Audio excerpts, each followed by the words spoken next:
Mesdames et messieurs, nous allons donc, je vais vous donner l'introduction, l'esprit, les bases de ce colloque qui va nous occuper toute la journée. Dear colleagues, it is my privilege and honor to welcome you all here in Paris for this 2016 UEAA Colloquium, and in particular to this very building of the Académies d'Agriculture de France. The French Academy of Agriculture is a direct descendant of the Agricultural Society of the Généralitat de Paris, which was founded, as you could see here on the top left of the wall, in 1761 on the 1st of March by King Louis XV, and after the report of the famous Contrôleur Général Bertin. Since its birth in 1761, several famous personalities, among them the most eminent in the field of agronomy, and you can see their names up there, Duhamel de Monceau, among others, Buffon, Lavoisier, Malesherbes, Villemorin, etc., have contributed to its high reputation, at first in Europe and later worldwide. It is worth noting that it emerged right in the middle of the siècle des Lumières, at the height of the Enlightenment, when it became essential to develop agriculture in European countries using and improving these techniques available. The task given to the Academy by the King of France Louis XV was to create a survey of the agronomic ideas of the time, which could then be discussed at its weekly meetings already. The techniques validated through this process were then disseminated first to his council, then across the whole country to promote the modernization of agriculture. Science, that's for the press. Science was already in the game, as will be discussed later all along this colloquium today. Obviously, the UEAA, in English, the Union of European Academies for Science Applied to Agriculture, Food and Nature, is not quite as old. In fact, it was founded in Bologna, Italy, in 1999, and in October 2000, the first General Assembly, held in Florence, Italy, enacted the Union's bylaws. At that time, there were 14 European academies that were members in the beginning, not all of them members of the European Union itself. Italy's academy held the first presidency, with France as the vice president. And one of our colleagues is here in the room, he knows what we're talking about. Its 9th General Assembly was held yesterday in this very room under the presidency of France, with the vice presidency going back to Italy 17 years after the birth of the Union. Now, the 8th GA of yesterday, 2 years ago in Prague, of the UEAA proposed the following topic for this very 9th GA in Paris. The topic is, as you can see in French on this slide, Science in Agriculture, Historical Perspectives and Prospective Insights. This topic was felt to be so relevant to current concerns, the French group proposed to the steering committee, Conseil d'Administration, that it should hold a colloquium of its own to allow more time for discussion on this prominent issue, science and agriculture, science et agriculture. The other idea was to make the claim that, first, agriculture as a generic subject, including all disciplines under its umbrella, animal production, forestry, etc., needs innovation more than ever, for many reasons, but in particular, in relation to the extraordinary increase of the human population on our beloved planet. Second reason is the only way to progress is to stimulate sound science-based research. I repeat that, to stimulate sound science-based research and development, so as to put science in the heart of innovation in agriculture in our contemporary world, de façon à mettre la science au cœur de l'innovation en agriculture dans notre monde contemporain.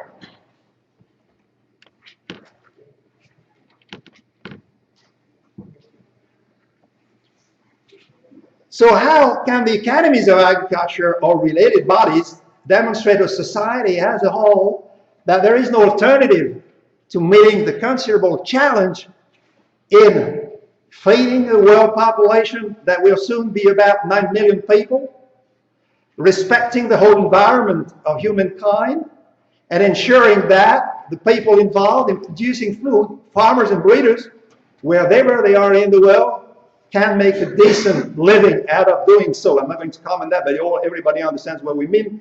Now, can we believe that? Ensuring that the people involved in producing food, farmers, breeders, wherever they are in the world, can make a decent living out of their production. How can this be done? A European Union of these academies is a move in the right direction.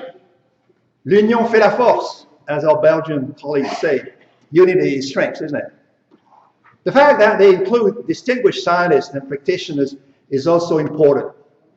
But what is really needed now, to our understanding, is to communicate more effectively on this critical point, the need to put science at the heart of innovation in agriculture, le besoin de mettre la science au cœur de l'innovation en agriculture.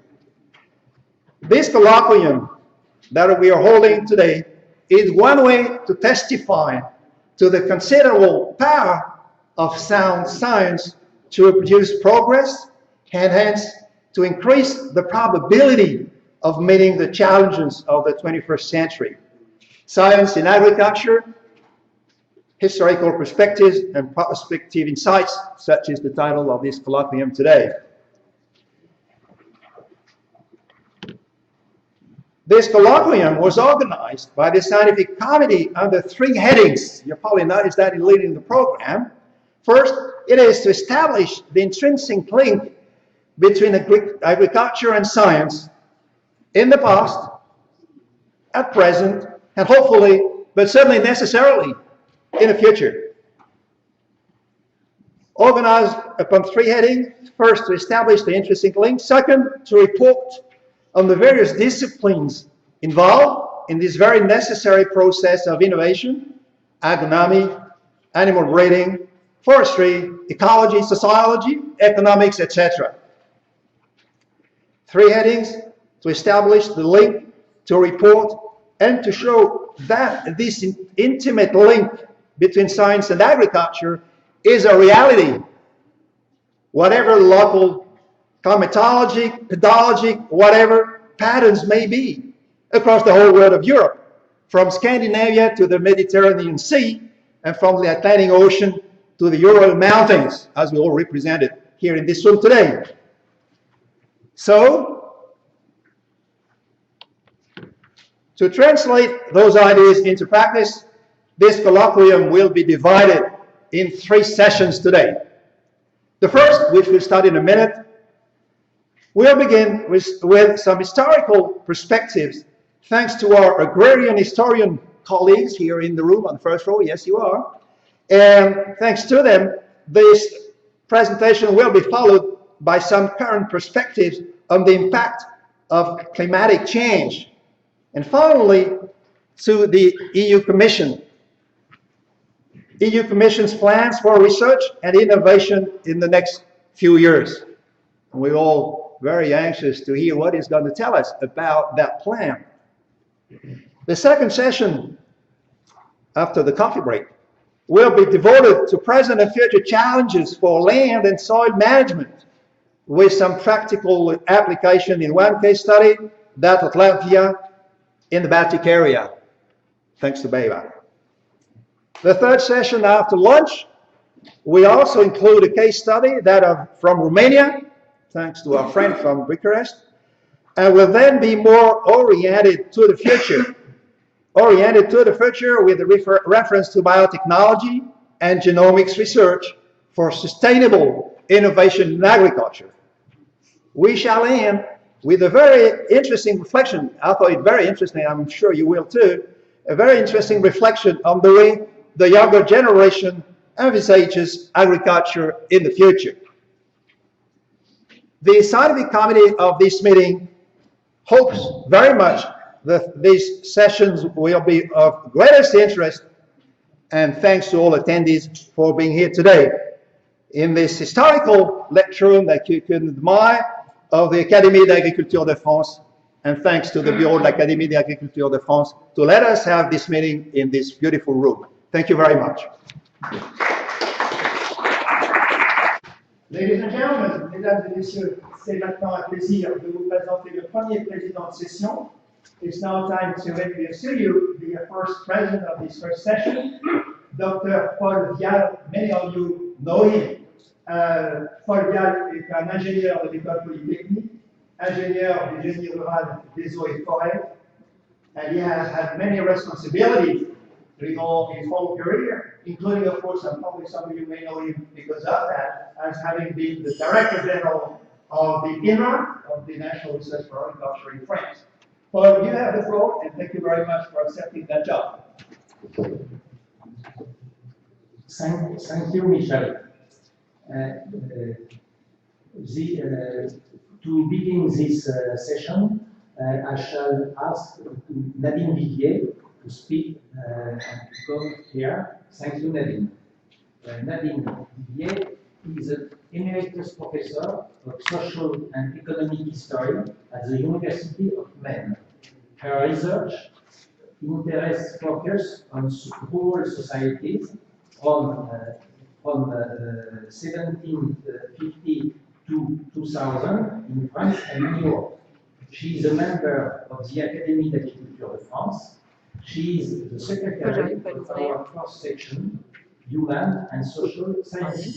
It's an honor for me to present a paper, and it's also a great pleasure. It's a pleasure because in this meeting, in my mind, is a very important international meeting answering the original aims of the agricultural societies. And to answer the theme of Michel Thibier, I propose to question the relation science and agriculture and take you back to the 18th century. When did science and agriculture begin to be linked together? First, spontaneous answer, since the agricultural revolution. But when did this revolution occur? And how should science be defined and differentiated from experiments? So my contention here is that scientific research was first involved in agricultural progress in the 18th century, when a new context increased the value of agriculture, which, beyond its vital supply to population, became also the main source of wealth for a nation. That will be my first point. Then I will try to show that this new concern led to the creation of agricultural societies all over Europe. A study of their members and their actions in the years following their creation give clues about their aims and the role of scientific research. Then in the last point, we will see the years 1800 and 1850, and ask how scientists were increasingly trusted and farmers readily put their results in practice, adapting them to local conditions. So until the 18th century, large landowners conducted experiments to improve their production, and they exchanged sometimes with some acquaintances. But it was a kind of a secret, since having a beautiful estate was a proof of superiority. So what we are going to see that what is going to change is that it's no more a secret, but they want to disseminate the knowledge. So a completely new approach arose with new economic theories. As soon as the beginning of the 18th century, mercantilist doctrines were at the center of the debates. The mercantilist theory is left aside, and from the 1740s onwards, in European countries, the conjuncture brought about the simultaneous appearance of new ideas and theories.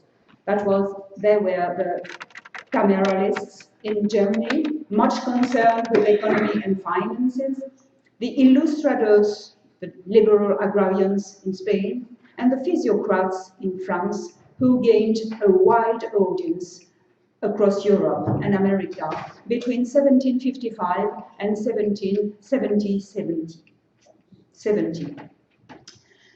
Whatever the theory, all of them thought that the fundamental wealth of society flowed from the consumption elements of production, which could only, or mainly, according, be provided by agriculture.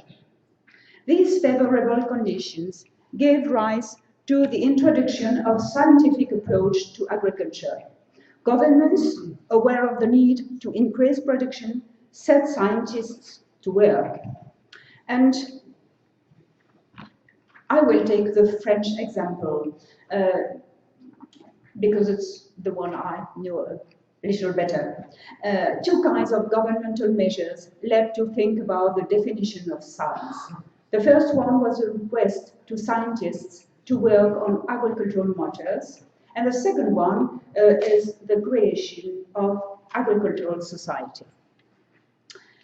As soon as the beginning of the century, there was the important role of the Abbé Bignon, who was the secretary of the Académies des Sciences in Paris. And then in 1753, the Académies des Sciences had formally a section of agronomy. Then the King Louis XV initiated experiments on his Versailles estate, and in 1760 he sent Duhamel du Monceau and Tillet. He sent them to Angoumois, a province in the west of France, to study the preservation of grains. They identified the insect pest and looked for means to eradicate it. And what is new is that, you see, it's immediately published, and you see very precisely with very, for me, beautiful, but I think very precise drawings. And local agronomists were stimulated in further research, and the king asked for public demonstrations. The king's concerns also focused on animals, and Daubenton was asked to improve sheep breeds. And the next king, Louis XVI, asked the Abbé Tessier to create an experimental farm in Rambouillet. And there was also the Bourgelat, Vic Dazier, who was talking in the veterinary nurse schools. At the same time, so it's a second governmental measure, Bertin, who was Louis XV's agricultural secretary, created agricultural societies in France. And I show you the law of the Agricultural Society of Paris in 1761. Agriculture will be its unique occupation. It will aim at educating its countrymen, mainly through example, and at studying by constant practice all that could contribute to a flourishing agriculture. The first appointed members were distinguished landowners concerned with an increase of production. They hoped to exchange their observations and diffuse them to public. These examples highlight two new features. The first is the involvement in agricultural research of leading scientists in the Academy of Sciences.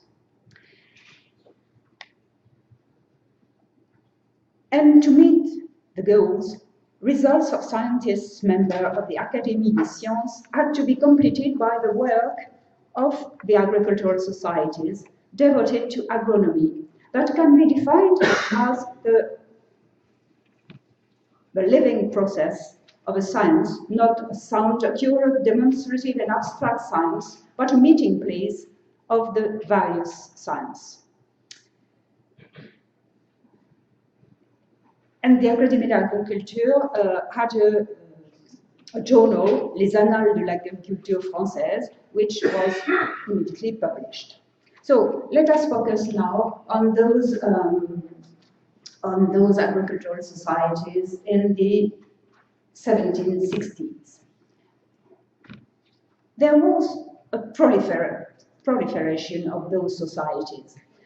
Recent collective research from Stapelbrook and Martin tries to count those societies that aimed at serving economic development in context of rivalries, and often they had the name of patriotic societies, albeit a will of cooperation.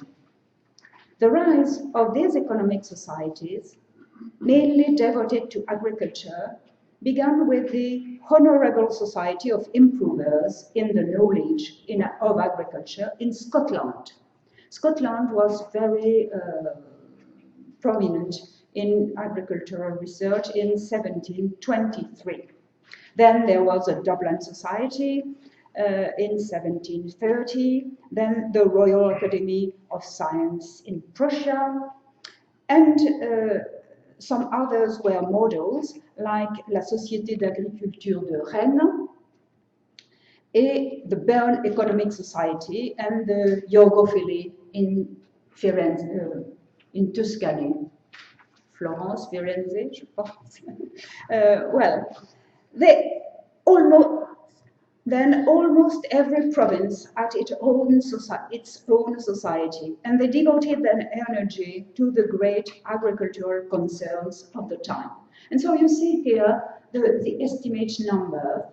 This number is growing.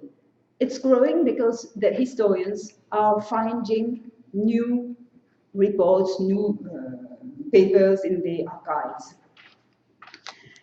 And in this are not included the very local societies, which now can be traced. Now we are aware of it and interested in this subject. Some are very small, but each time they want to, the landowners want to know, to have the journals and to try to experiment it. All over Europe, these societies followed similar patterns of activity. They held regular discussion sessions, and they offered annual prizes for essays on a set problem of social importance, of agricultural techniques. Information was exchanged between societies at an intense rate. Each had its correspondence in other provinces and abroad. And I'll give two examples. The first one of this knowledge network is at the highest level. For example, Duhamel du Monceau was a member of the agricultural societies of Paris, of Leiden, London, St. Petersburg, Stockholm, Edinburgh, Palermo, and Palma. And they wrote quite a lot. And then I could say the same for Arthur Young, John Sinclair, the Scottish one, Fabroni, and Zucagni, who was the secretary of Jorgophili, and you forgive me for the pronunciation of the verbs. I give you another example, l'Académie d'Arras. It's one of those provincial academies. And you have here the example of their correspondence. And you see how important are the links. Arras wrote with the Museum of Natural History in Paris, with the Society of Agriculture of Paris, and here was Dijon. There were links between all those academies. This model spread across Europe, and the publication of economic books and pamphlets expanding. Journals were the forums to which farmers' experiments were sent. The highly active European network involved a buoyant translation industry. And I give you two examples. Look first at this one. There was a book English books were very numerous in this period. And you have here on the left the horse-hoeing husbandry by Jethro Tull. And it was asked to Duhamel du Monceau to translate it. He translated and experimented what Tull proposed. And so you see, from this time on, Tull was known all over Europe. That was in 1751 and until 1760s. And then I'll give another example, is about Duhamel du Monceau, and you have some titles. The first is in Spanish, published in Madrid. The second is in German, published in Nuremberg. Another example is Arthur Young, the famous one. He published, of course, in English, but he was very, very soon translated in French, in Italian, and also in German. And I look, the publication in Italian is noted 1794, and you see the original paper was published in 1793. So it's very quick, and it's spread all over Europe. Who were the first members of those societies? At the highest level, those most renowned for their scientific work on agriculture became members of agricultural societies. And often they were also members of an academy of science. They were joined by senior clerics, administrative officers, and large landowners who aimed at experimenting with new practices and testing their adaptation to local conditions.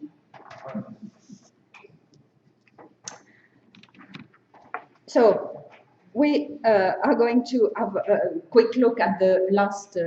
Il me reste combien? Ah bah oui, ça va.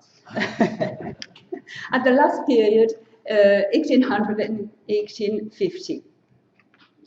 The new generation of agricultural scientists had to support their theories with successful examples that could be replicated elsewhere. Pioneers of this method had model farms, and they included just a few examples: John Sinclair, Albrecht Thayer in Germany, Emmanuel von Fellenberg in Switzerland, Mathieu de Dombasle in France, Cosimo Ridolfi in Meleto in Tuscany, etc. They managed an estate, carrying out experiments on manures, on ploughing, crop rotations, and methods of storing grain. Of course, they took in account the scientific research. They also welcomed pupils for vocational agricultural education. And all those agronomists exchanged views on the results obtained on their model farm. They quickly rallied to their method some large landowners and farmers called practical farmers. And always they aimed at disseminating their results. Two examples. I found a book, so the Giornale from Tuscany, and in the cover you have the small, you have this, and you see that it comes from a German professor in Heidelberg, and that it was then given to the University of Michigan. Same for this one is the translation of the German Thayer, and it's not the book of the Central Academy here, but it's possessed by the book by the Academy of Lyon. So you see this very intense dissemination. What changed in the year 1830 to 1850? It was the rise of the chemistry. It became evident that the breaking point for an increase of yields was the fertilizer supply, And this explained the rise of chemistry that produced many studies of plants' nutrition, manure, and other fertilizer. The selection of breeds and species were also investigated. In the same period, 1834 and the 1840s, the actions of two scientists were emblematic of a shift. The first was Jean-Baptiste Boussingault on his estate in Alsace, and John Bennett Lowes on his estate of Rothamsted. He created an experimental farm employing analytical chemistry.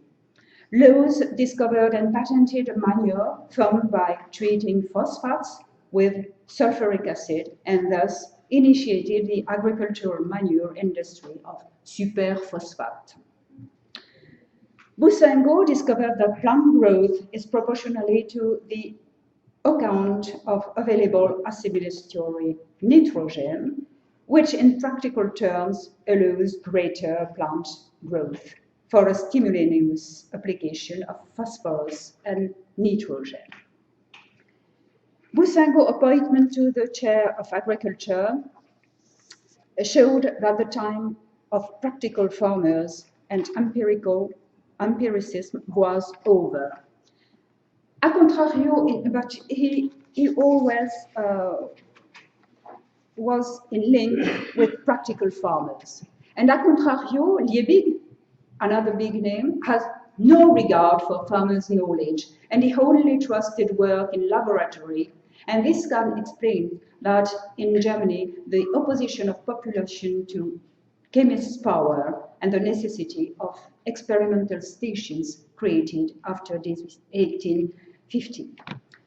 To conclude, I will show you two examples. The use of the term science by the agricultural science societies reflected this evolution. You are saying at the beginning, no use of the term science, but the Annales de l'agriculture française changed its title in 1830, Annales administratives et scientifiques. They returned to the previous title in the following year without any justification. Nonetheless, a paper asserted, science is not yet arrived to always claim that practice must be humble before science. But a few years later, in 1840, the Royal Agricultural Society of London had opted for a motto, practice with science. So from this time onwards, science and agriculture could no more be separated, and I think we can have a look at this Boussingault's monument with the science, the chemistry, and the farmer. Science and agriculture could no more be separated, and science percolated to farmers via farm schools, experimental stations, books, and agricultural context. I thank you very much for your attention, Mr. President.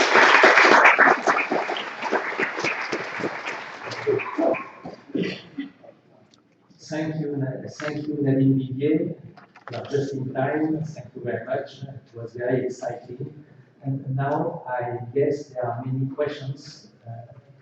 So I give the power to you. The precision, we are all filmed, and each speaker agreed with being filmed. Your intervention and discussions will be broadcast. Everyone can see this colloquium on the Academy website, so please give your name and look the camera when you speak. Yes? I'm Lisa. My name is Lisa Senediforse. I'm the president of the Swedish Agriculture, the Academy of Agriculture and Forestry in Sweden. Thank you very much for a very interesting lecture. I was wondering, could you say a few words about how the new discoveries and inventives were disseminated to the actual farmers? How did they get hold of the new information in these days in France? Thank you. this is a very difficult question because during 1 century or more, historians and all the people were a bit mocking those agricultural societies. Not maybe the central agricultural societies that had high-level scientists, but the local societies were mocked. And they said that farmers were so uncultivated, they couldn't read, etc., so they could not improve. But I think that's une idée reçue. It's not the reality, because we can see in the archives that those little local societies had books, and I think they didn't have books only to show them. They read them, they tried experiments. A few years before, a colleague of mine found in the archives in Angers the papers of a local society, les Thesmophores d'Anjou. They were a small number. They didn't live for a long time, but they tried experiments. They wrote to other societies, and I think that it could have been spread everywhere. And what will be the most important will be after the 1840s with the local agricultural contests. And there the example is given, and the people are stimulated by the honors, the prices. I think it's important. So I think that the action of the academies were very important. And what was important also in my mind is this international network, because they had to discuss, for example, the discussion between Liebig, Boussingault and Lowes about the nitrogen was very important. And, thank you very much for your invitation. It's a great honor to be asked to speak to the UEAA, and thank you to Michel Thibier for asking me. Nadine Vivier has demonstrated the importance of gentlemen, and I will begin by showing you two 19th century gentlemen. On the left you have Thayer, who died in 1828. He was a gentleman by marriage and achievement. He was a medical doctor. He married a nobleman's daughter. He was given land by Frederick William III of Prussia in 1804. And he made the Mergelin estate into an agricultural academy. He was a supporter of the humus theory of plant nutrition, and he wrote the Principles of Agriculture between 1809 and 1812. So he's a gentleman, but he's also a practicing investigator into agriculture. John Bennett Laws, who Nadine spoke about earlier, was also a gentleman in the sense that he came from a long line of minor gentry in Hertfordshire, near London. He went to the University of Oxford, same college as me actually, but didn't take his degree. His Rothamsted Research Institute was not financed by his own, by his inherited wealth. It was financed by the profits of the Laws Chemical Manure Company, which Nadine referred to, because he developed this process of making phosphatic materials more available in the soil as superphosphate. So we begin with the idea that, that gentlemen are involved in agricultural science. My title, though, I remind you, is From a Gentleman's Amusement to the Saviour of the World. So, is it the saviour of the world? Well, if we look at things like climate change and feeding 9 billion people sustainably, as Michel Thibier said, these are real challenges for agricultural science. But we have to ask, what is agricultural science? And a young scholar, Giuditta Parolini, has argued, and I think I agree with her, that the definition of agricultural science is rather ambiguous. Is it applied botany, zoology, chemistry, physics, genetics, you know, whatever pure science you like to think of?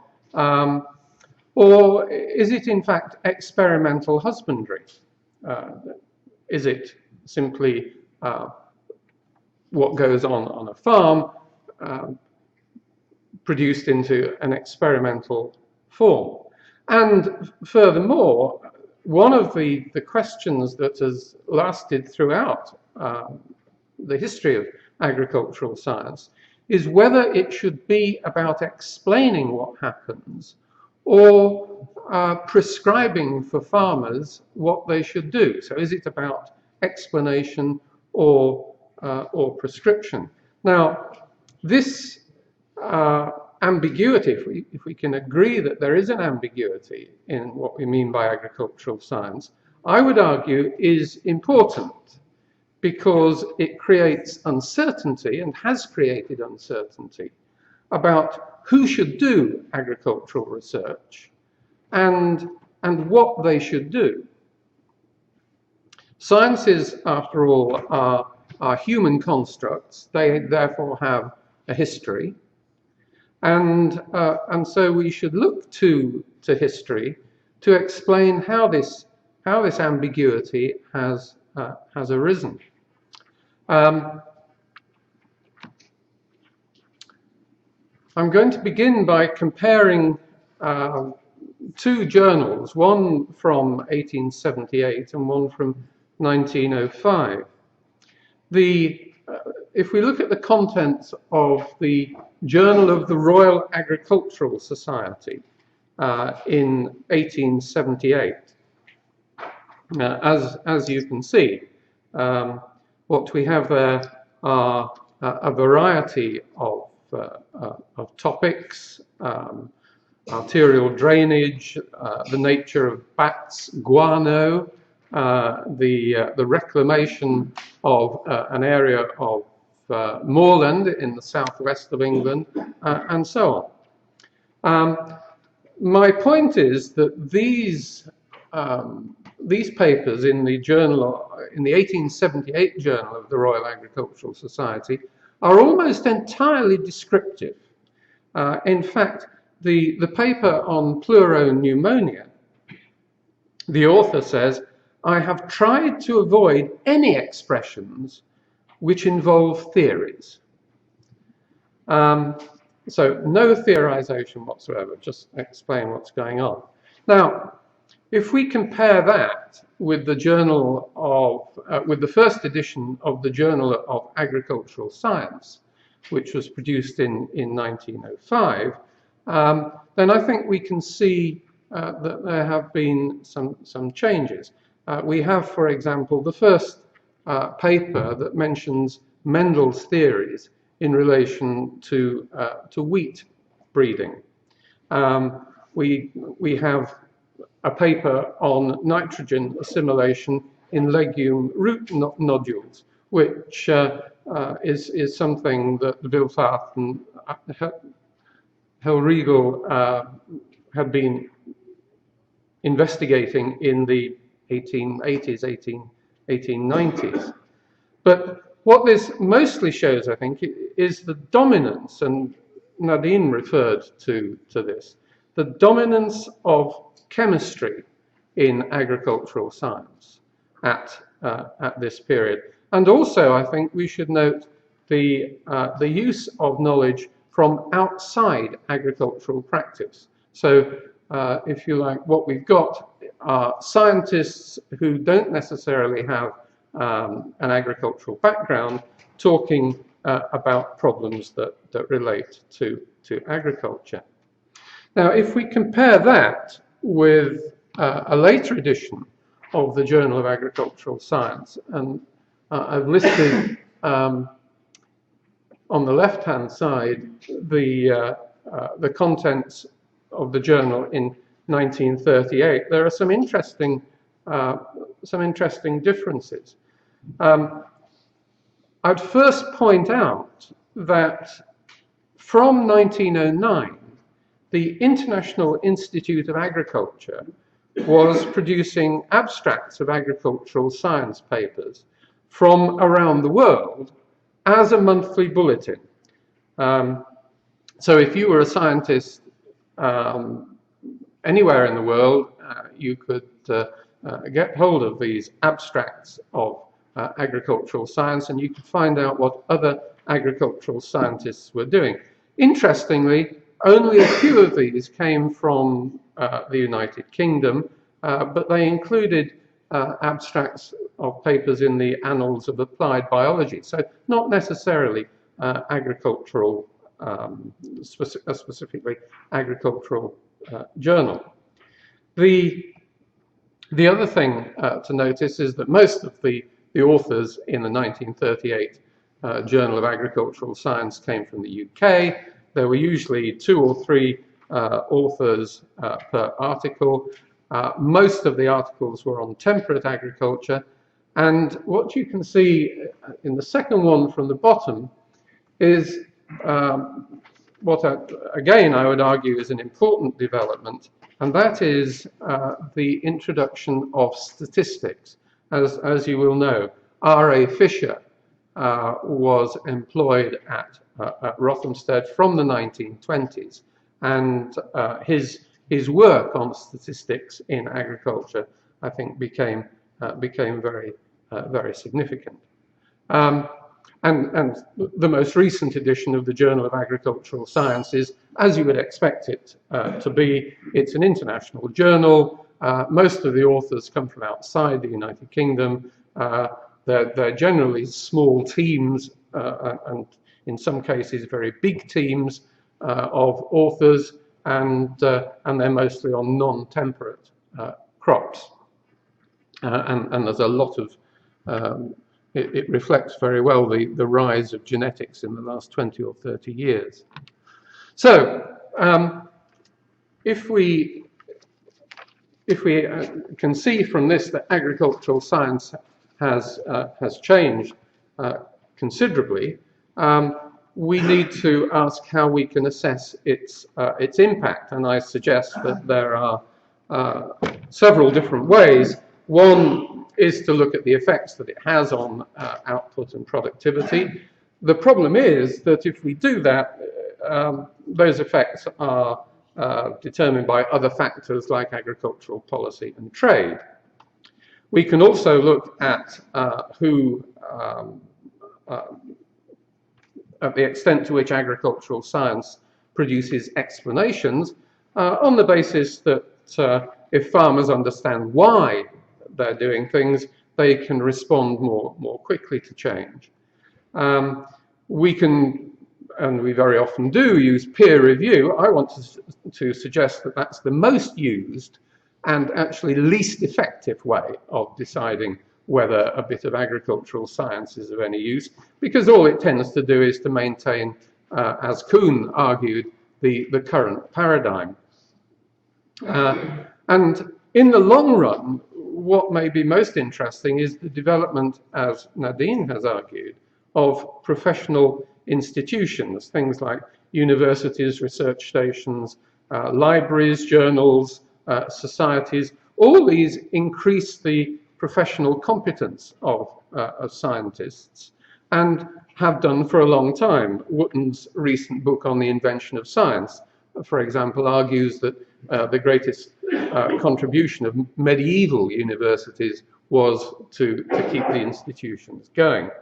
So I would argue that institutional development was the most significant 19th century change, and I want to differ slightly from Nadine here, because I would argue that Lawes's greatest contribution was not actually in the science that he did himself, but in employing agricultural scientists. And I think we can find a similar example with Crucius and his estate at Mochern, which became a research station. So by 1850, Tyre and de Saussure were no longer working; they were dead. So we have these men who employed trained scientists, like, well, we might even call them professional scientists, like Liebig and Gilbert, who was the man that that Lawes employed. And Gilbert, in fact, was a student of Liebig's. He did his PhD with Liebig. It took him 3 months. PhDs, I think, were different in those days. The other thing that we should notice in the 19th century is the expansion of research organizations. By the 1890s, there were 67 experimental stations in Germany, 53 in France, several, I haven't counted them, in the USA, very few in Spain, and really only Rothamsted in the United Kingdom. Although by the 1890s, the university departments of agriculture were expanding in the UK. Now, you can ask questions about whether these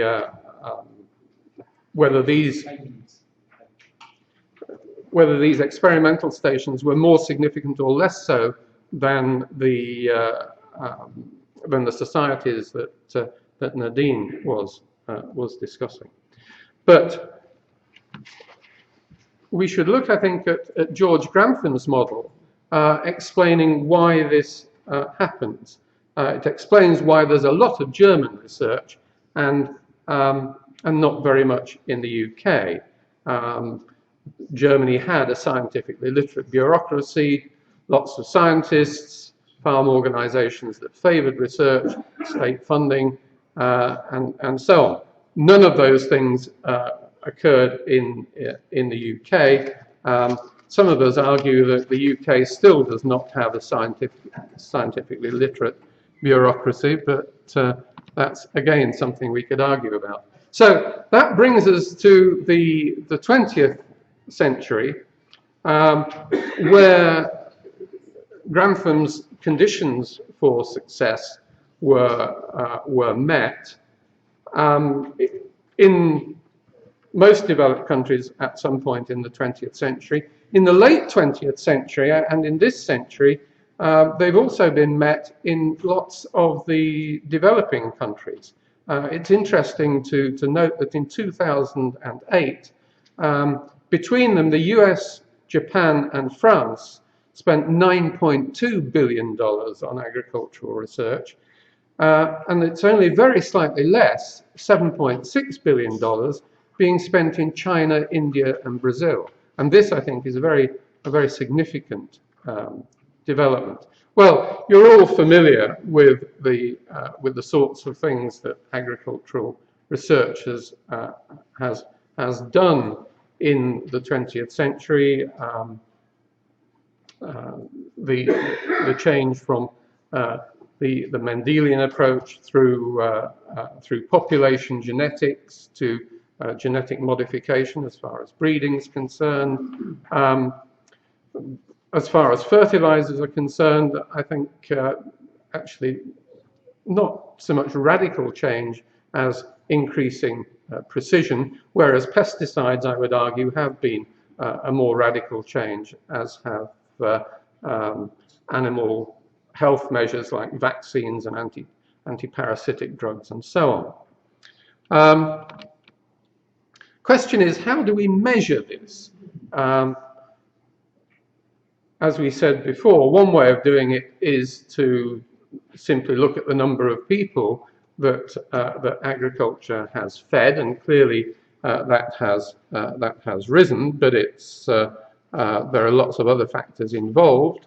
Another way of doing it is simply to look at changes in yields, and you can see that on the left that world yields have very often, in the case of wheat, have doubled. 50% increase perhaps in the case of potatoes. I think perhaps one of the more significant measures is the difference between the world average and the average yield in a developed country. The UK, for example, significantly greater. So there are still, big changes that can be made. And of course, lots of people have argued that agricultural research is still failing. We know about the problems of GMOs in Europe. Fertilizers produce eutrophication. What I mean by bycatch, as far as pesticides are concerned, are the things that it doesn't intend to kill. I mean, the obvious example is neonicotinoids and bees.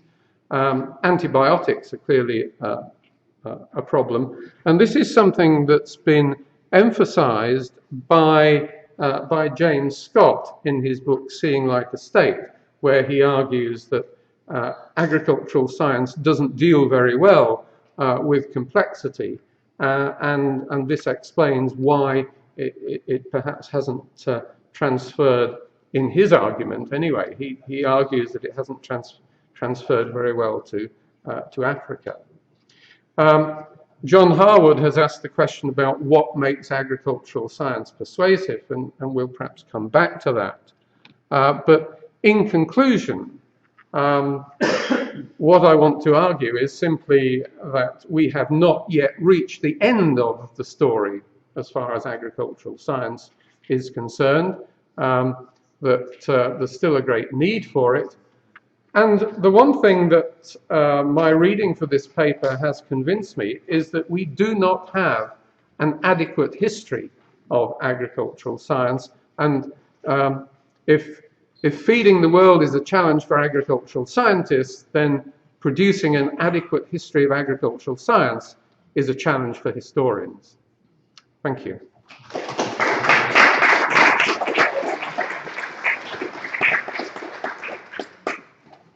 Thank you, sir. Thank you very much for this overview, very interesting. I am sure there are many questions. Thank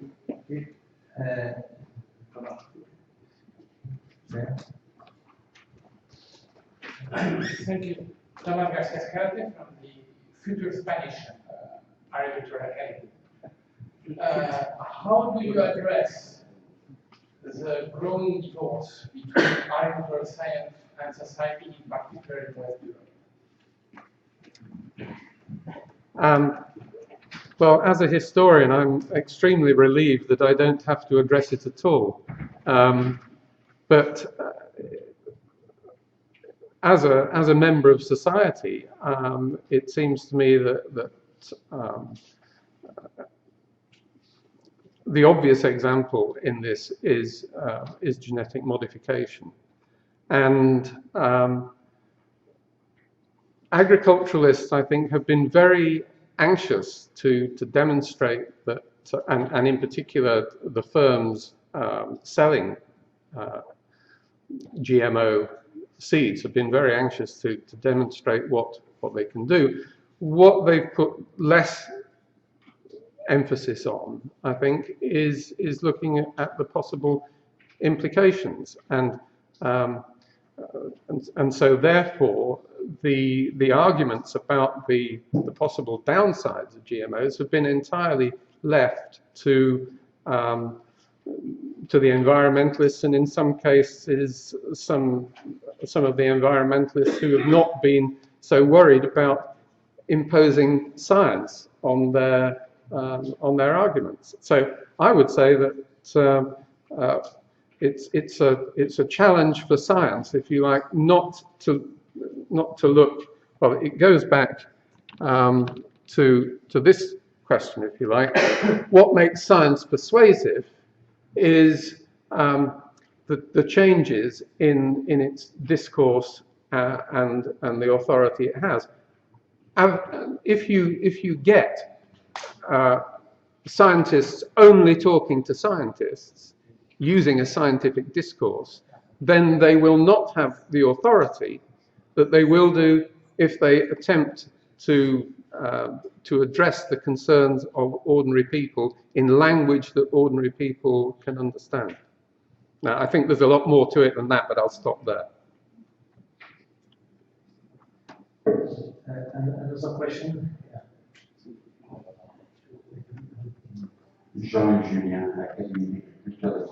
My English is very bad, and my question: could you tell us what the impact of scientists, agricultural scientists, on the productivity of agriculture from the 18th century?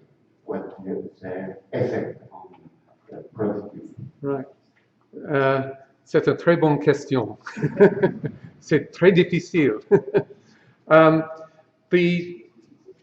If you try to look at the effect, say, of breeders, there is a calculation that Valerie Silvi and her colleagues did, which argued that in the period between 1945 and 1980, I think, half of the increase in grain output was due to breeders, and the rest was due to increased inputs, so fertilizers, pesticides, what have you. But I would, as I've been trying to argue, simply looking at the extra output that agriculture produces is a very imprecise way of measuring it, because it's affected by so many other things like policy and like farmers' attitudes. So I think the impact of agricultural science should also be seen in terms of the understanding that farmers have, and that's clearly very difficult to measure. But for example, if you think about artificial insemination, in 1960, artificial insemination of pigs, for example, was being carried out by men in white coats who called themselves scientists and were doing it in virtually laboratory conditions. 20 years later, it was being done by men dressed like farm workers, wearing Wellington boots in farmyards, and they understood what was happening. So that, it seems to me, is also a measure of the progress of agricultural science. But it's a very big question that you ask. Now, last question, Jean-Claude Nolou. Nolou, from this academy, what would be, dealing with this slide, what would be possible projections of agricultural science for the next 10 years in UK and in Europe? Sorry, can I ask what you mean by projections of? How do you see development of agricultural science in UK and in Europe for the next 10 years? Right. I think I'm a historian, and the one thing that I've learned as a historian is never to to prophesy. But I would say one thing, which is that I find slightly worrying at the moment the fact that in the UK in particular, more research is being financed by commercial firms and less by the government. And it seems to me that if you look at a period of enormous progress in agricultural science between 1945 and 1985, a lot of the money going into it and a lot of the scientists were working for the government, and therefore they were disinterested. You know, they had no commercial objectives. Whereas now, I think it's the other way around, and I therefore worry that the kind of research that goes on may not necessarily reflect the requirements of society as a whole. And that's as far as I can project as a historian. Well, thank you very much for this very interesting overview, and thank you very much.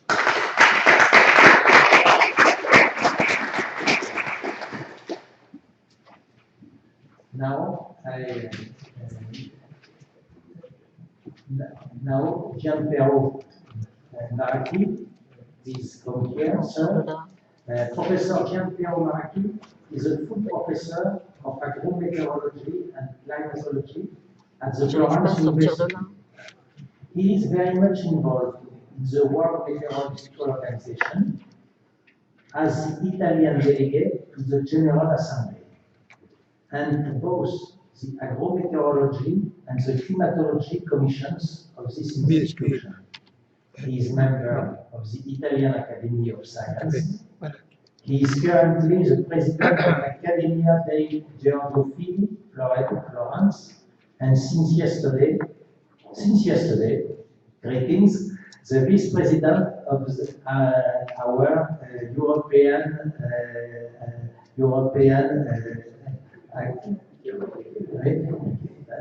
of our institution.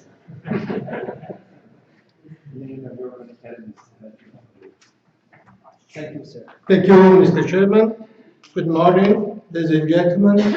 So climate change means a normal energy at the end of the 18th century up to now. The consequences, intense rainfall. You can see here how the increase of heat in the oceans, it's very huge in the last 20 years. And all the indices are increasing. These indices are the power dissipation index, and it is related to the number and intensity of hurricanes, and is increasing in a very huge way, 3 times in the last 10 years. So that means that the rainfall intensity is increasing in the last 15 years up to 9 times the period 69. The number of tropical storms are growing, and you can see here just in my region one example in October 2011, but every year we have this kind of events 2 times at least per year in my region, Tuscany. So there is a high temperature in Mediterranean Sea for the season. Is arriving a humid moist air from the Atlantic Sea, and this is view from satellite. And in 4 hours, rain 350 millimeters in this area of Tuscany. That means half of the amount of entire year. So very often we have this kind of events in the last years. So the increase in floods related to these events in Italy is 3 times in the number of floods in the previous period. And everywhere it's the same problems on the planet. Another problem, the heat waves. So what is changing in a few words? Climate change means change in general circulation.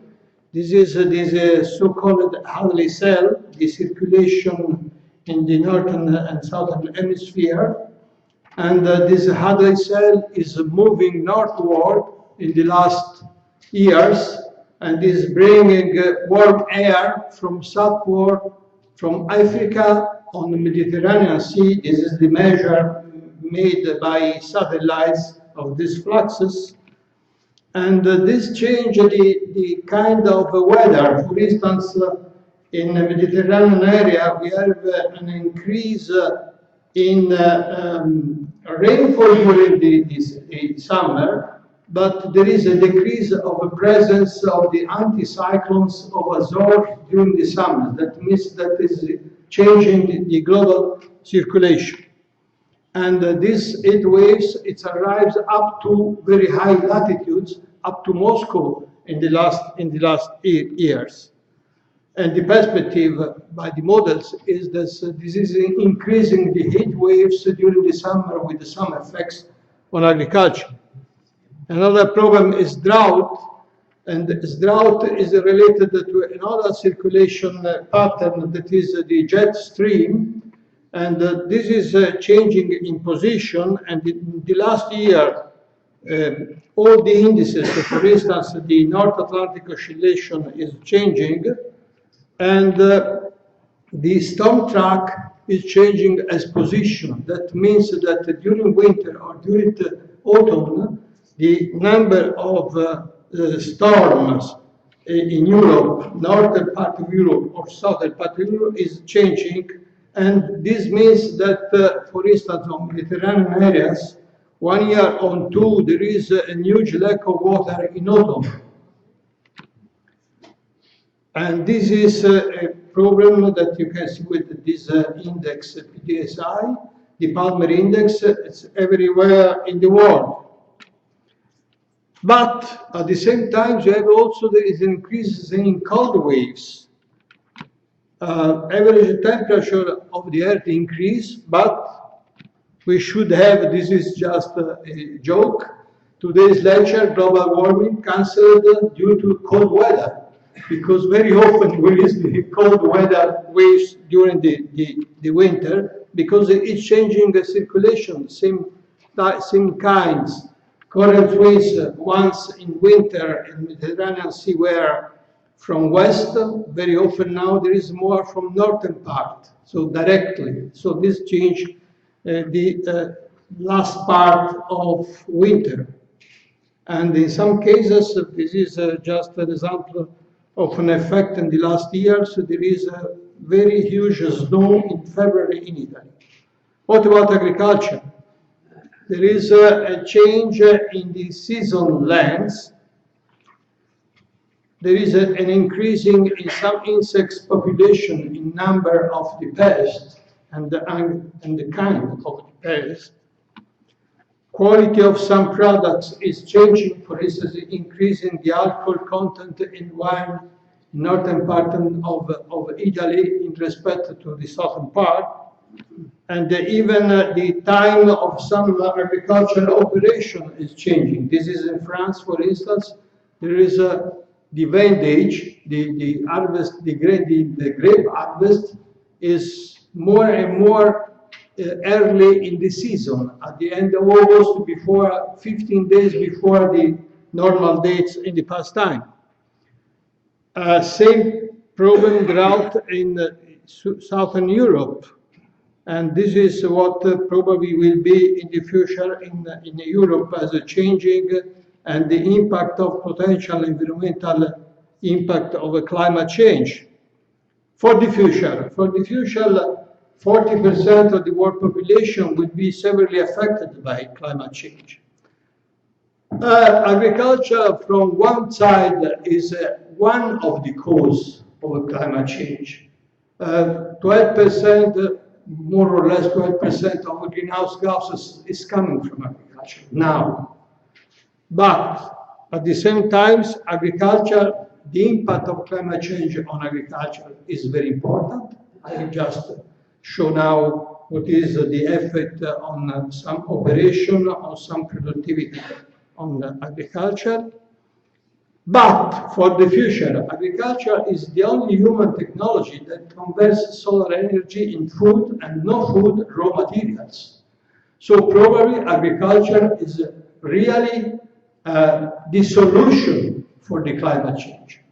Another type of agriculture, we should change some techniques we use now that are too much energy using, too much greenhouse affecting, but with another kind of agriculture, more respect of the environment, probably agriculture is the only producing, and the European Union with this policy on bioeconomy is just underlining this line, this new line in the last year. This is important. So bioeconomy means an effect from the point of view of economic, social, and environmental effect of agriculture. So I think that for the future, again, agriculture will be a backbone for the humanity and for our society. Not only for food, but also for a lot of materials, of products, of industrial products, bioplastics, biomass, biofuels, textile, and so on. What before the last century, many of the products we use came from agriculture. Now, most of them, they came from chemicals and from fuel, from petrol, from oil. Now, probably for the future, again, would come from agriculture because the only technology that is really renewable is agriculture. What is the obstacle? Prices of imported products everywhere in the world, so the markets. Our farmers, for instance, in Europe, this is a problem for Europe, for the time, they are suffering for the prices of the agricultural products. They are too low, and their life is too difficult just to face the difficulty from the economic point of view. And without farmers, there is no agriculture. We can have so many scientists, we are scientists here, but we should have farmers for agriculture, not only farmers, not only scientists. And what maybe would be one solution, if the price of local products would be minus the price of imported product plus the externalities, today we don't take in consideration the externalities of the products. They are just traveling for thousands and thousands of kilometers around the world. If we put the externalities on the prices of the agricultural products, probably what we are importing is more, the price is more, is greater than the price of the local products. And this is a discussion I think our academies should present to the European Union, because it's the backbone of the discussion of the future of agriculture. Negative externalities, air pollution, pollution for fertilizer, methane, and so on. So all these externalities, not in agriculture, but also in transportation, that could change the prices of the agricultural products. Thanks for your attention, and I would like to finish my presentation, remind our traditional calendars from the history. I'm not an historian yet, there is a very important historian, so, but just for saying that all the civilizations were based on agriculture. So the Celtic calendar, the Christian calendar, the medieval calendar means that agriculture was the backbone of humanity in the history. Thanks a lot.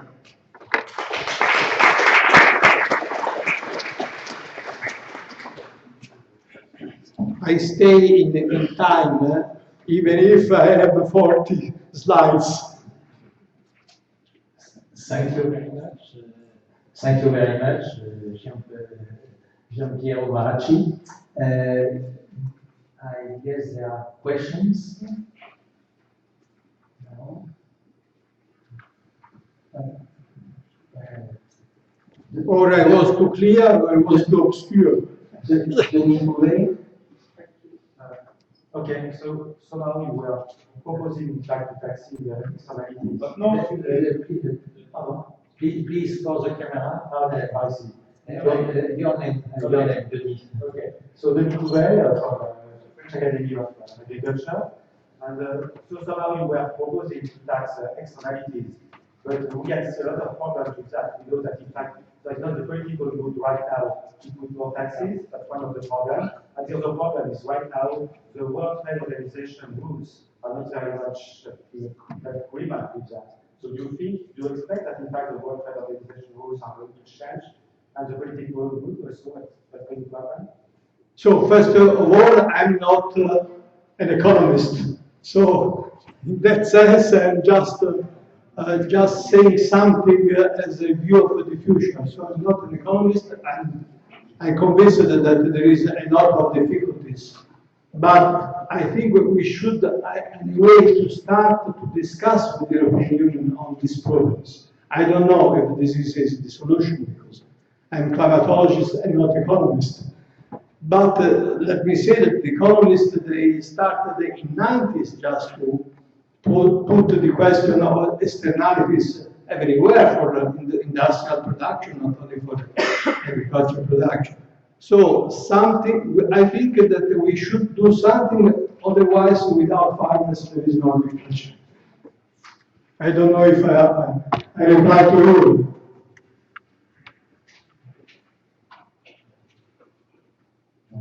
Malcolm Adley, I'm an associate member of this academy, which means a foreign member. Could I ask your views, please, on the role of agriculture in the discussion of the Intergovernmental Panel on Climate Change? Is agriculture fairly represented in the discussion? And how do you, what are your views on how agriculture figures in the temporal discussions and recommendations of the Intergovernmental Panel on Climate Change? Unfortunately, I'm very negative on the various COP. I participate to the old COPs since the beginning up to the Paris COP, and up to now, nothing succeeded. Nothing succeeded up to now. So in the COP of Copenhagen, there was a document with the European Agency of Environment, and I was part of the steering committee of this group that presented this document, where they take in consideration the role of agriculture for the future. But in time, this is decreased this importance, and the next COP in Paris, if you look at the document, we speak a lot on renewable resources, but not really how we can do that. And this is the problem for the COP, that there is the right, the right indications, the right opinions, but no evidence how we can do that. And this is the problem. So how we can do that in the next period? Not just with another committee, as you can read on the document of the COP in Paris. I don't know if I replied to you. Jean-Marc Poussin. Yes, Jean-Marc Poussin from the French Academy of Agriculture. Well, I am not absolutely sure that removing agricultural import would suffice to change the climate. Maybe too. If we want we want to have something on the side of the problem, we have to make all the desert in the planet, we have to make all the desert green. And that's the problem. This is perfectly feasible. We can very well desalinate ocean water, irrigate the Sahara, and the Sahara will be green, no problem. Except the cost. Except the cost. Yeah, sure. But if we want to remove the CO2 from the atmosphere, this is the solution. Yeah, I agree with you perfectly, but I think in any way that we should start to discuss in some way how we can change the situation, because this situation is not for the agriculture, for farmers, but even for the environment. It's not the right one. And up to now, all the international meetings, as for instance, the COP in Paris or the meeting on climate change or greenhouse, give some results. So we should ask ourselves how we can change that.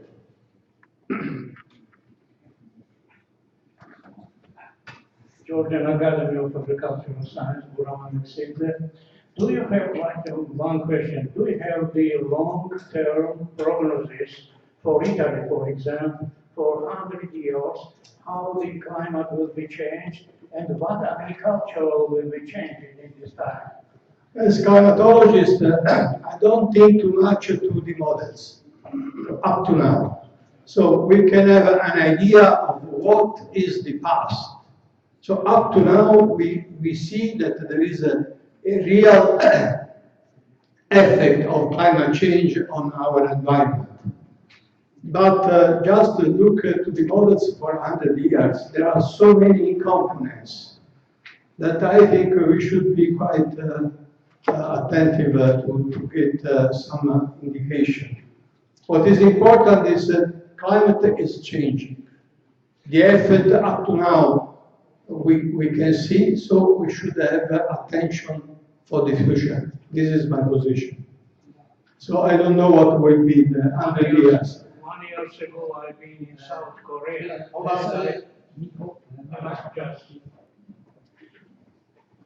It's recorded. Years ago, I've been in South Korea, and they have very good research institute working in this direction. And they had like this, so because I asked this, yeah.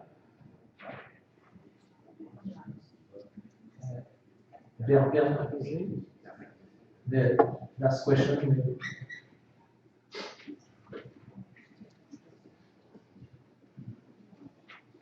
Microphone is gone. Bernard Bourget, French Academy of Agriculture. My question is about irrigation.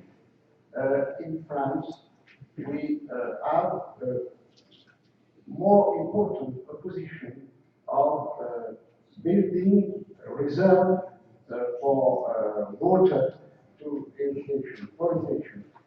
From ecologists, what is very understanding. And in France, for instance, we cannot now have new reserve.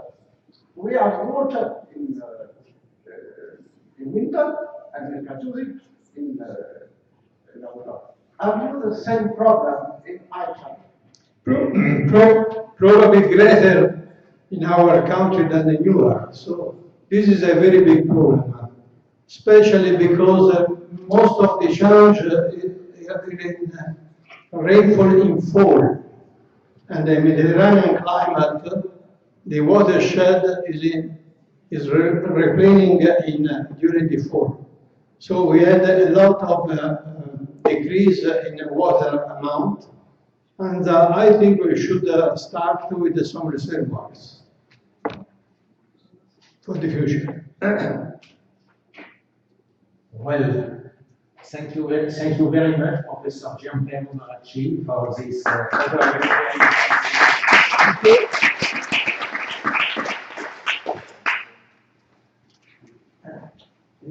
And now, last speaker in this session, Marc Duponcel.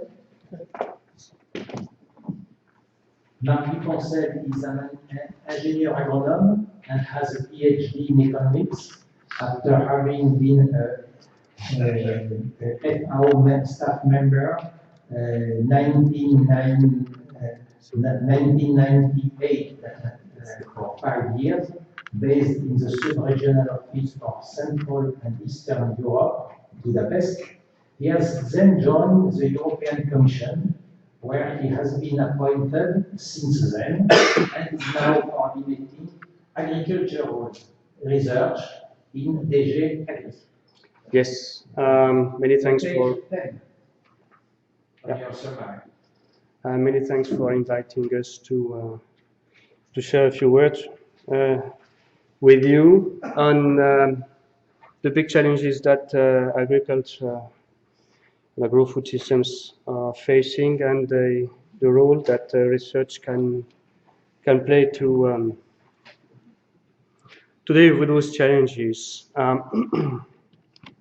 I'll have three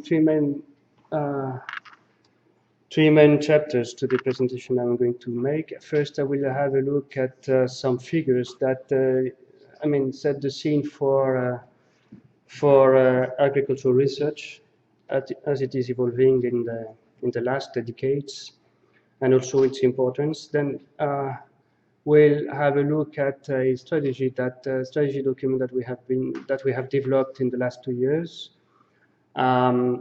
in which we try to come up with a narrative that makes sense on agricultural research and what we want to do and how we want to do it. We think this is especially important in times when there are public budgets which are under constraint, and then we have to also find ways to develop synergies to be more efficient. I have left 20 copies of this document at the entrance, so for those who are interested, it's yeah, okay, sorry. And then so that's about our strategy, and the last point will be about how we deal with research and innovation in DG Agri. How we try to bridge the gap between scientists and between the farmers, so that we come up with results.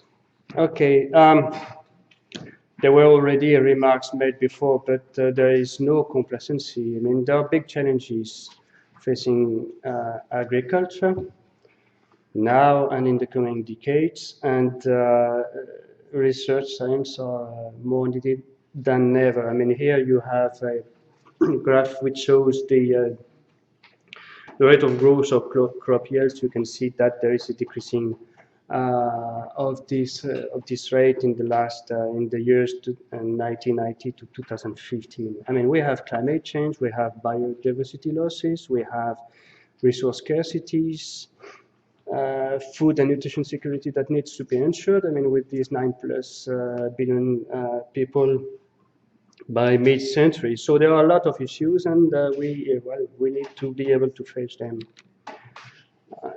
On the other side, research, agricultural research is also something which delivers. We have had some discussions on impacts, but there have been calculations on internal rates of returns for agricultural research. A lot of those calculations done by Alston and Party in the US, but also INRAD did some recent calculations also as part of the measuring the impact of research. But of course, research also takes time to deliver. It's not that you start a research in a specific area and then in a couple of years later you have the results. You also need to be patient. So research is a long-term issue. In this study, ASIRPAD that INRAD did in 2014, they came up with this figure of about 19-20 years from the start of the research to the implementation. That can vary, of course, but that's quite long. And even if we have now, new technologies that can help to disseminate more quickly results. I mean, still we have this time pass constraint that the impact of research which we have now, I mean, the first seeds were planted 20 years ago. So that's something that we should not forget, and especially for the policymakers, because we need also to ensure that there is sufficient resources, or adequate policies that allow for this research to deliver in the long term. And research plays a big role. I mean, here that's another graph from the US. I mean, USDA Foodly, which shows the rate of output growth per year. And this is disaggregated into different explanatory variables. So you have area expansion, you have irrigation, input intensification, and total factor productivity. And you see here for the last decades, I mean, 90s, and also the years 2000, that the TFP, which in a way, I mean, measures the impact of innovation, plays a critical role, much more than input intensification or enlargement of areas. One graph which is, I think, it's not just agriculture. I mean, on top you have population in 2050. So you see that this is not in Europe that will be the largest increase. Below here, this map shows the investments in research and innovation. Well, that's not research and development. That's not just agricultural research, but for agriculture, that would be the same. So you see that, for instance, when we speak about food security issues, that the big population growth will be in Asia, but mainly in Africa. And then you see what research is being done in Africa. And I think, I mean, for us, this is a big problem, because there is a divide also in terms of research, and for agricultural, agro-food systems to produce in Africa. I mean, you need also to have more research there, and of course, I mean, there is a international cooperation dimension to that. Facing that, we have had in previous decades some evolutions that were already pointed out. I mean, there has been a big increase of public research investments in middle-income countries. I mean, that's basically China and India. You see that in high-income countries, I mean, the rate of growth has been declining. Some to say it, or otherwise, I mean, you see that for low-income, the share of low-income countries in agricultural research is very, very small. High income has always been at the top, but is being joined by middle-income countries, and you see that in particular China's weight is very, very important. I mean, the last 10 years there has been an increase of public research investments at the global level, but I think that more than 50% were coming from China. I mean, China is now the country with the largest amounts of research, investments, both public and also private. It is exceeding all other places, and with increases that have been very, very impressive. So they seem to take very seriously the challenges that agriculture faced. So the last figure, you see the trends in Western Europe and in the US. Now I come to what we do in the EU. I mean, that will be also a way for me to introduce what we are doing in the Commission. I mean, this on the left hand side graph, you see the member states spending in agricultural research as they are measured by Eurostat. I mean, these are not actual expenses; they are actually commitments. I mean, research is important, agricultural research is important, but information on agricultural research is still lacking. So we have very poor understanding on how research works. I mean, aggregate figures at the EU level, at member states level, and so on, the information is still very partial. And these are Eurostat data.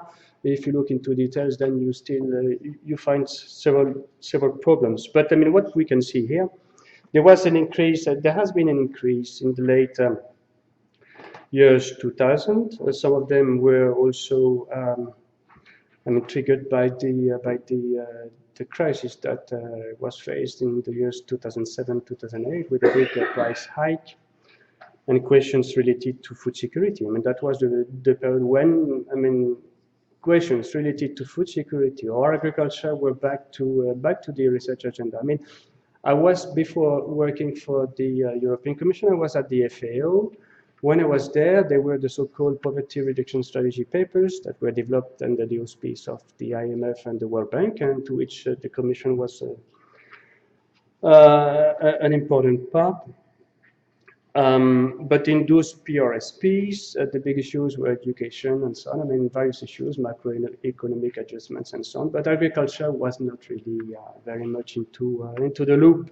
It came back into the discussions with the report of the World Bank. I don't remember whether it was in 2004, 2003, when people looked back at agriculture and kind of recognized that it had been somewhat neglected. What we observe in the last years, I mean, for the member states, you see that, I mean, member states, they do 3 billion euros of agricultural research per year. You have questions related to what you put in agricultural research. So, I mean, some research that is maybe done by INRA, which is more on environmental aspects, for instance, or about food consumption and so on, will not necessarily be into disaggregate. But I mean, in broad terms, 3.2 billion euros of agricultural research in the EU 27, 28, or 27 in 2 years' time.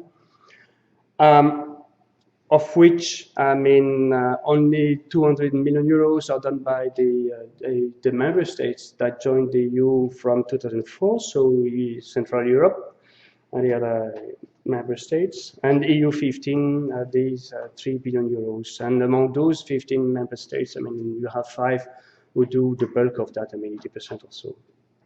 So we see budget cuts. We see also, well, there are budget cuts in some member states, but there are increases in other member states, like in Germany, where we have a quite impressive growth of research in agriculture and the bioeconomy more globally. And you have also some changes in the research policies, I mean, or research financing, with, for instance, recurrent financing, which is going down, and competitive financing, which is going up. And I think, I mean, what is important is to look at the balance between the different instruments. I think it is important to have also competitive financing of research. I mean, that's what we do at the European level, because we can't do recurrent financing for clear reasons. But I think there needs to be an appropriate balance between long-term financing and also what you finance through competitive grants. Here, you have what we are doing with the framework program. We had more or less 2 billion euros to deal with agriculture, forestry, aquatic resources, and so on, under FP7, the previous program, which terminated in 2013. And now we have about 3.4 billion euros. So more or less we doubled the resources that we are investing in research. And you see that it's a kind of, there's a kind of mismatch between the emphasis that we put in it and the decline that we find in member states. So we basically do about 10% of what member states do. But of course, I mean, this is only project research, so we don't maintain buildings and so on. So that's pure. So our share in terms of science is higher than those figures. Okay. Now a few slides about how, I mean, the document that we have developed to guide our work in agricultural research. I mean, Horizon 2020 is the framework program. I mean, the name of the framework program, the AIDS framework program, which is implemented from 2014 to 2020, and we are starting to work on FP9 now. So all ideas are welcome. We have 3 pillars: excellent science. I mean, this is the so-called ERC, the European Research Council, which finance basic frontier research. We have industrial leadership, with this focus on the industry, and we have societal challenges. And we are part of one of these societal challenges. I mean, we are in the second one, which deals with food security, sustainable agriculture and forestry, maritime and inland water research, and the bioeconomy. More or less, I mean, in DG Agri, well, we take care of this societal challenge together with another Directorate General in the Commission, I mean, DG RTD. We do more the primary stuff, the primary sector work, and they do more the downstream part. So this is one of the seven societal challenges that we have in the framework program. But we try to work with those other places, other compartments of the framework program. So we have had a process to develop our paper on the strategy, which started in mid last year, 2015, at the Milan Expo, where we had initial workshop to discuss with stakeholders and scientists and policymakers, and then we had a series of consultation plus a big conference that we had beginning of this year, 3-day conference in Brussels, and then in July we published this final paper. So it takes on board our views about what we want to do, but of course, I mean, it has been widely discussed with the stakeholders, with the society. And when we speak about, I mean, the relations between science and society, I think it is important that the society gets in the loop. While challenges, they have been already mentioned. I mean, food security, environment, climate change. I mean, socioeconomic sustainability, growth and jobs and so on. 5 minutes. 5 minutes. We have 5 building blocks in our strategy. I will not detail them right now because I have to speed up. But they are in the document, which is at the entrance, and we have a series of cross-cutting issues that we want to deal with. I mean, system-based approach. I mean, that we don't look at a problem from a very narrow point of view, but that we try to have an approach which is quite large to the problem, so that when we solve the problem here, we don't create another one elsewhere. So that implies interdisciplinarity, transdisciplinarity. I mean, ICT is also a big priority. I mean, we speak about precision farming, but there are a lot of things that ICT can do, and that's one of our big priorities. Of course, socioeconomic research for support to policies, sciences, infrastructures, enabling sciences, infrastructures, and also societal engagement. I mean, when in the first draft of our strategy, we had it was not societal engagement; it was social acceptance. But social acceptance is already something like societies. I mean, take it. I mean, we have an idea. Take it, that's a good idea, we promise you. Societal engagement is trying to have a kind of a two-way route that has developed. Okay, how do we work? I mean, we finance research with Horizon 2020, but we also try to plug it to what we do with the CAP to boost innovation. And that's what we do through what we call the European Innovation Partnership. I mean, for the philosophy is, I mean, when you have an activity, I mean, from time to time, it's interesting to stop a bit and to let a bit of time to think about the way you work. And it's also interesting to take account of ideas that come from different parts. I mean, here it's a bit to explain the philosophy that I mean, you have also to work collectively to foster innovation. So those guys, they maybe should take on board the innovation of the other one, but apparently they are too busy for that. So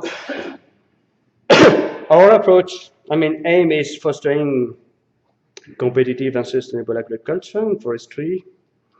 approach closing the innovation gap between research and practice and forming partnerships by using interactive innovation approach. I mean, we're not kind of in the linear approach towards research and innovation, the innovation system. We are more into the kind of interactive innovation approach, and we try to link the actors through the EIP Agri work network. The EIP, I mean, it rests on the CAP and Horizon 2020. Contribution of the CAP, that's local projects that we implement, I mean, the so-called operational groups, which gather different stakeholders, and support also to the agricultural knowledge and innovation system by providing more support to training for farmers, for instance, access to advice. And we link that with Horizon 2020, where we have multinational research and innovation projects, networking at EU level, and demand-driven innovation. So this is to show that the EIP is part of, I mean, it's not just the support that we provide to operational groups, but also dissemination. That's also implementation with the advice, training, support to investments, and so on. So it takes place in a broader framework. The operational group, I mean, you have farmers, advisors, and maybe whoever want to contribute to deal with a problem, they get into an operational group. I mean, we have, most of the member states and regions have programmed this measure to into their rural development program. We have more than 3,000 operational groups that are planned for the period, with a lot of, I mean, varying shape, I mean, small, big, and so on. And those operational groups have an obligation to report on results so that that the generated knowledge is made accessible to others, and they also will also want to foster contact between themselves and for those who work in similar issues. This is our contribution to innovation, and our projects are quite big, and from 1 to 2 million euros, I mean, coordination actions networks, to 45 million euros. We try to crystallize also to foster synergies of work between member states, and that's, for instance, what we try to do with the European Joint Programme on zoonosis, but we want to do more on that. International cooperation, bilateral, I mean, we work with China. We have interesting topics with China. We also develop a multilateral initiative which is called Staridas, which is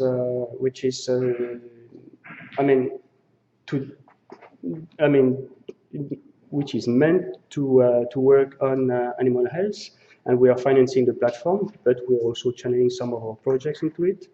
We have the so-called multi-actor projects, where we want that the projects are not just that the scientists work together and then they have a couple of workshops at the end of the projects with farmers and policymakers, and then they say, okay, we have done this dissemination part. So what we want to have is that projects where the different sorts of actors that are concerned are interacting from the beginning to the end of the project. That's pretty new, but it seems that the actors are adjusting quite well to that. And we have also thematic networks. So this is the picture with some Zita. All concluding remarks. I mean, agricultural research is necessary to cope with long-term challenges. I guess you're all pretty convinced of that. I think that we still have to convince our policymakers. In terms of budget constraints, there are in various countries there have been cuts, at least the public spending for research. We also have to see how we can work better together. There are initiatives like the joint programming initiatives like FACE for sustainable agriculture, food security, and climate change, which you probably know. We have to see how those joint initiatives can be boosted. And here the Commission has a role to play as a kind of a honest broker. But this is really critical. I mean, there are many things that, a lot of issues are not, don't stop at borders. So cooperation at the EU level is important. Cooperation at the global level is also important if we want to reach our objectives. Importance of agricultural research policy. I think that what we have dialogue on policies at the EU level. I mean, that's what takes place with the so-called Standing Committee on Agricultural Research. But I think it is important that this is properly taken care of. I mean, we have shift in the way we finance research at the moment, for instance, and that has also implications on the delivery of research. So stability of financing, instruments, and so on, I mean, they are quite important. Also, our capacity to work with the private sector. We have had important changes at the EU level with Horizon 2020 and our European Innovation Partnership. It's quite promising. This is still the beginning, but we have seen several of those operational groups, which are really which show that we can, the way we do the work is can evolve. I mean, there was a couple of remarks. There was a conference on the EIP organized by the Minister of Agriculture in late June in Versailles, and the paying agencies were saying, okay, with these operational groups, this new way to work, I mean, to involve everyone, I mean, we see a new community of people who carry projects, who bring projects, so that's not just the usual suspects. And we are pretty convinced that innovation through co-creation of knowledge, so that not just the scientists, but everyone is in the loop, the farmers, the society, and so on, has a big potential. Last, the best time to plant a tree was 20 years ago. I mean, that's a Chinese proverb. I mean, when we spoke about the time that research needs to deliver, I mean, I think it is important. And the second best time is now. I think I quite like this sentence. Many thanks for your attention. Thank you very much,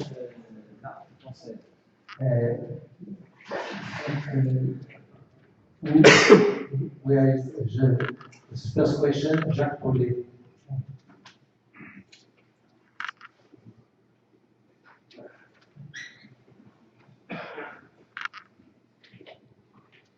Thank you, Jacques Paulet, from this French Agriculture Academy.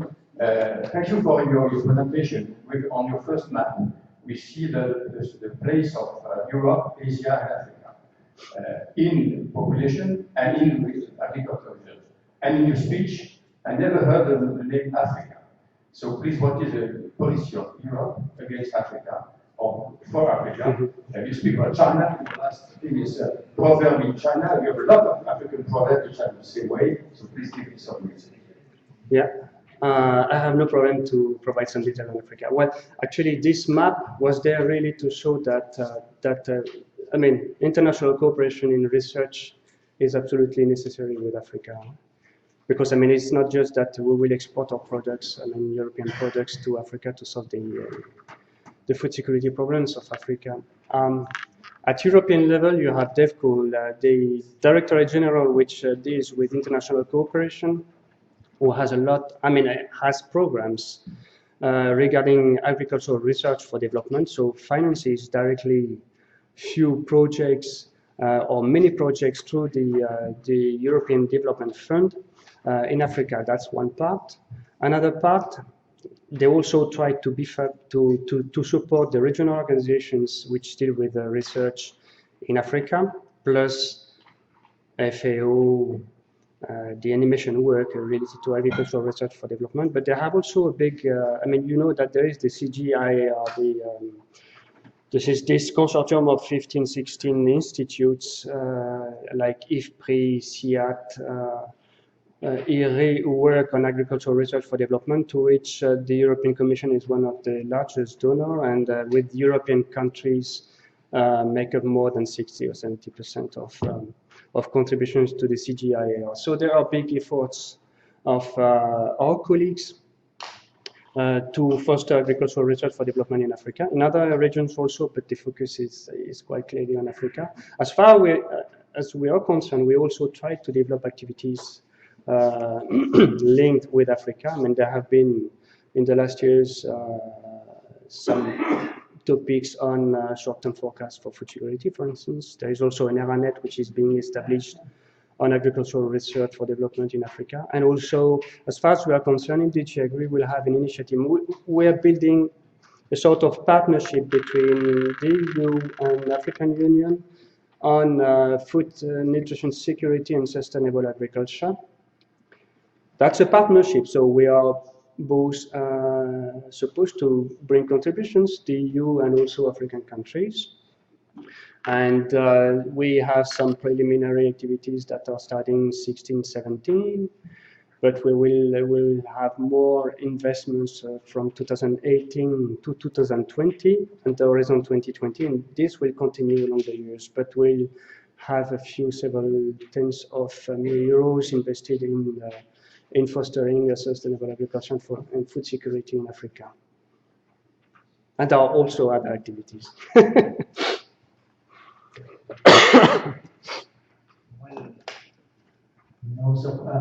The last question. Brigitte Lacaze, French Academy of Agriculture.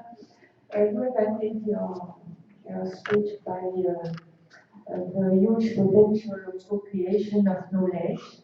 Can you tell us how do you imagine concretely this co-creation of knowledge?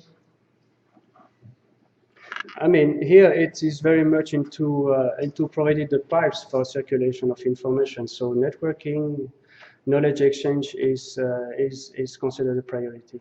Then what we implement through the CAP with those so-called operational groups, that's also the same. I mean, these are projects that are not led by scientists or by just a farmer, but they are led by groups of concerned.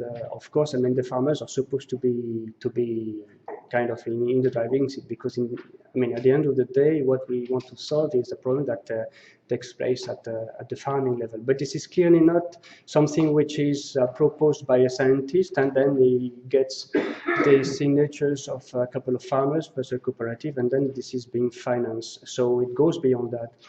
And also what we implement with the multi-actor approach in our work program, I mean, basically 60% of our activities are multi-actor projects.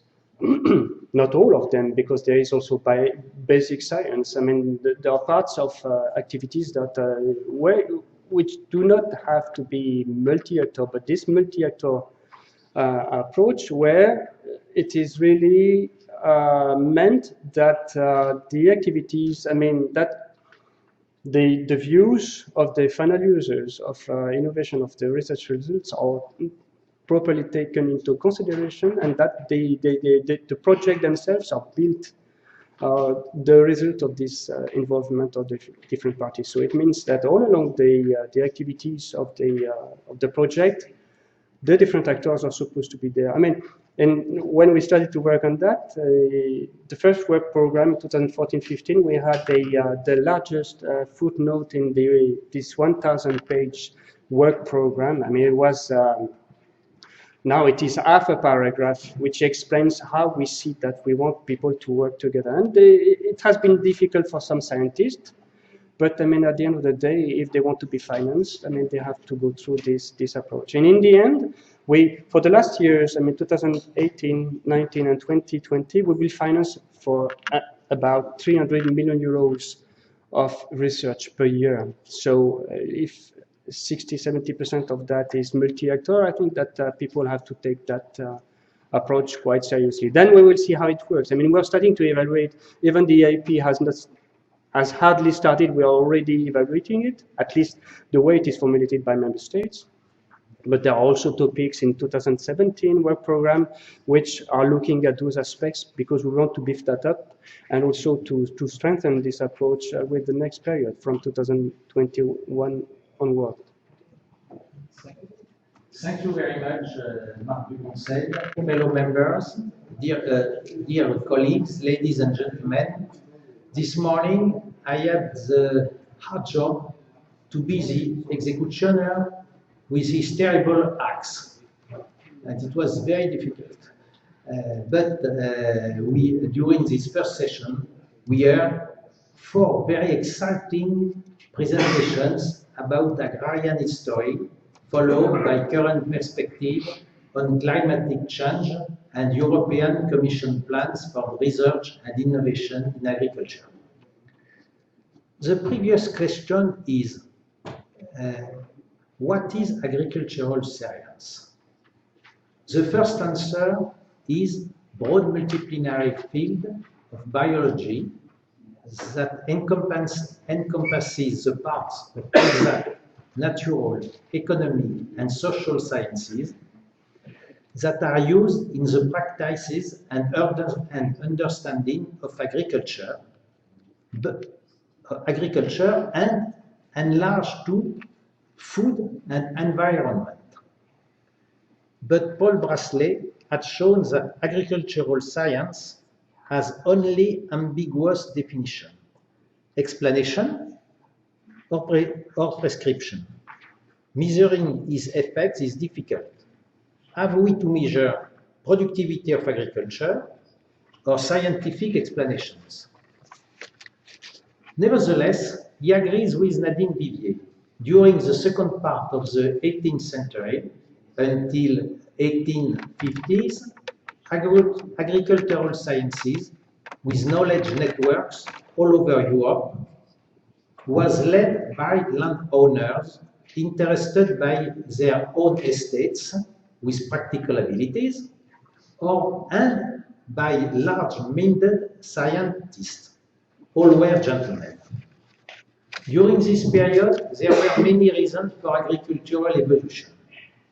New agricultural tools, with Jethro Tull in Great Britain, Eli Whitney in the USA, Mathieu de Dombasle in France. There were forerunners of modern agronomy and silviculture, like Henri Duhamel du Monceau. Some ones were occupied with breeding of livestock, like George Bakewell in Great Britain. There were chemists, Justus von Liebig, German, father of fertilizer industry, or Louis Pasteur, with disease like rabies, anthrax, or silkworm disease, or treating wine or milk. In modern sciences of genetics, everyone knows Gregor Mendel, then in Austrian Empire. The Vilmorin family and Luther Burbank were botanists and horticulturists. G. Lesch in the USA was pioneering animal genetics with quantitative statistics. And last of one, there will be many ones, I shall quote René Dumont, French agronomist and sociologist, who shows in his first book, Rice Culture in Tonkin Delta, that peasants can work better than educated agronomists. We encounter experts in mechanics, chemists, agronomists, horticulturists, practical and more theoretical geneticists, and ordinary peasants. After came the time of scientific bureaucracy, but it is another question. Bureaucracy don't know anything about agriculture. Many scientists are unable to manage everything in agriculture, but now we work with this way. Nadine Vivier shows that many of these forerunners were fellow members of agricultural societies like ours, and the names of many of them are written in our walls, on our walls, not only the French ones. In addition, she explains that local agricultural associations played a very important role. We can also remark that in France and in other countries, between 1850 and 19, many agricultural high schools and several colleges of university level specialized in agricultural training were opened. It was the principle of champagne fountain. You arrange several champagne glasses, one on the other, in close order, in order to obtain the global shape of a pyramid. Then you fill the upper glass. When full, champagne overflows on glasses located on the second rank, and so on. In the same way, if people of university level were trained, then they could train large landowners and teachers for high school, who later on could train agricultural workers and small farmers. The importance of experimental stations like Mockern near Leipzig, Rothamsted Estate, and other ones like Roville-aux-Chênes or Grignon in France played also an important role. Pasteur did not distinguish fundamental sciences and applied sciences, but spoke about science, with capital letter, and applications of science. Mendel and Pasteur and several other scientists showed us that science has application in agriculture. Paul Broslet's conclusion was, we need a history of agriculture. I agree fully with him, and we shall be happy to read collective book on this topic. Gianpiero Maracci's book looks forward and explains complex relations between climate change and agriculture. There are many damages. Agriculture is partially responsible, but agriculture is part of the solution to manage Earth for the sustainability of the planet for future generations. But this requires more knowledge, good revenue for the farmers, and public acknowledgement for them.